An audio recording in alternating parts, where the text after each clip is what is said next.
Coming up on this Hunter College News Break.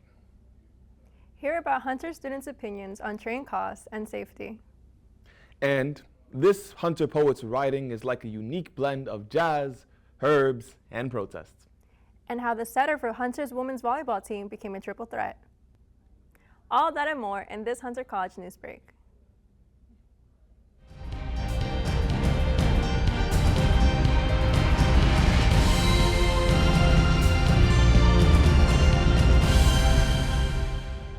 Welcome to this Hunter College News Break.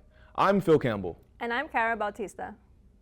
Students at Hunter College are voicing their opinions on how the MTA is affecting their mental health, commute safety, and wallets. I spoke to these concerned students about their experiences. For me, the MTA is the most inconvenient transportation ever, and yet we realize so much about it. For my mostly everyday, it's mostly the MTA, to be honest. Yeah, I like it for help, but I know that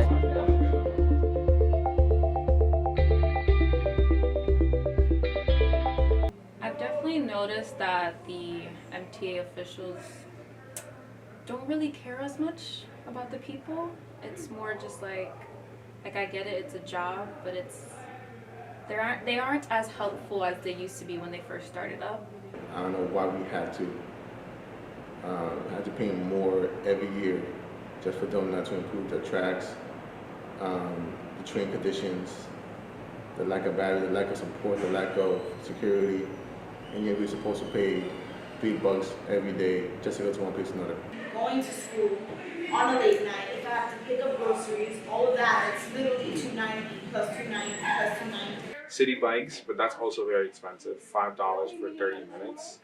I don't think you can spend that much, and if they lowered that price down to $2.90, then fine, I'll take that. But it's right now, the fact why I love New York is because of the public transportation, and it kind of sucks that they're making it more harder to love. My brother, who is a cop, literally said, be careful on the subway because things have been happening and you never know what can happen.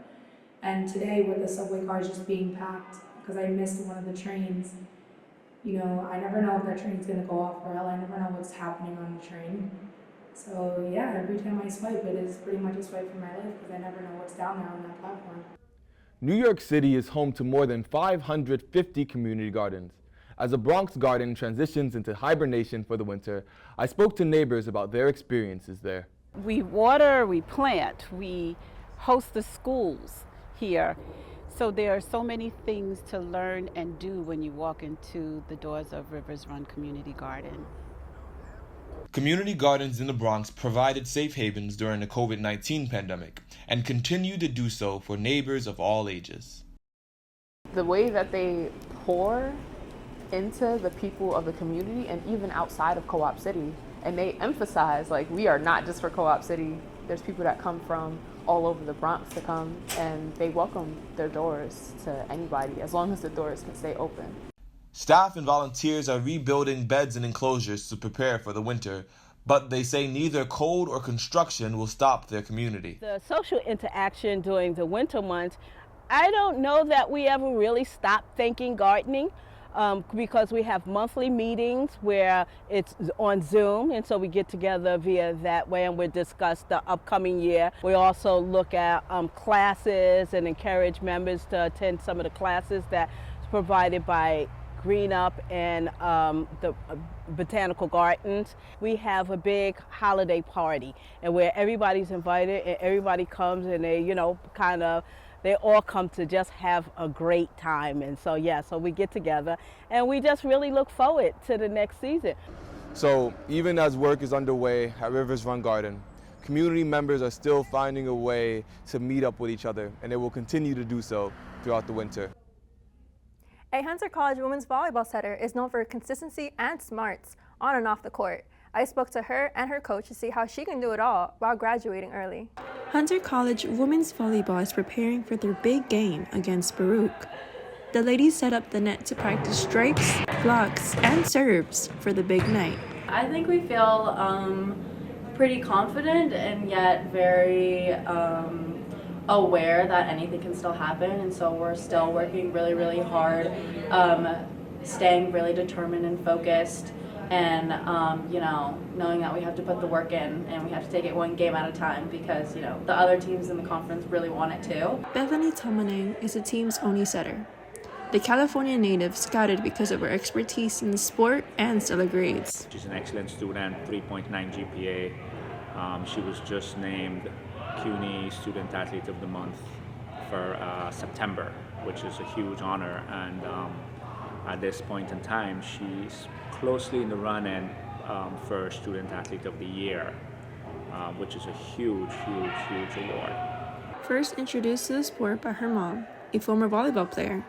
In middle school, she remembers being enrolled in a summer camp with her sister. Fell in love with it. I was doing soccer competitively at the time, so I was into like competitive sports, and then when I started playing, I just really fell in love with the game. Since then, she continues to love her childhood sport. I definitely think that I'm gonna be in the volleyball community for the rest of my life. I mean, I love it. I coach outside of season, and I love that, and I can see myself doing that for as long as I feel like I have the time to do it. Bethany is a setter, much like a quarterback in football. Assistance and communication are what she's good at. Scouted by Coach Woodward proves she was the kind of student athlete Hunter needed. Every single huddle, just kind of like making sure everyone's on the same page, giving praise, giving criticism like where it's needed, and when it's all said and done, like letting that go and just playing volleyball. Being close with her teammates, she says they are like a little family, and like, yeah, I'd do anything for them. Bethany and her team will have to remember their training for their upcoming match against Baruch and excel at what they do best, work as a team. Hugs up! A revolutionary poetry group is cooking up a storm. They say their meetings help students get over their, quote, colonial hangover. I spoke with the founder of this Hunter College Club to find out how. Tense is important. 17,000 children were killed. 17,000 children have been killed. 17,000 are being killed. 17,000 killings have been achieved. Relating it to another situation creates a, however fleeting, sense of empathy.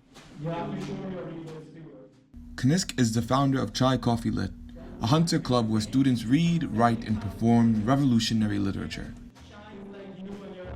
Why is Chai Coffee Lit focused on anti-colonial and anti-capitalist poetry and works? I feel like, I don't know what else it could be. I feel like that was another thing that I was thinking of when I started the book club. Like, Black radical traditions inform a lot of my own understanding of how do I write and like how I view the world, and my own like anti-colonial journey, intellectual journey has been based in Black radical traditions, and you have to find your own voice through the music of other voices.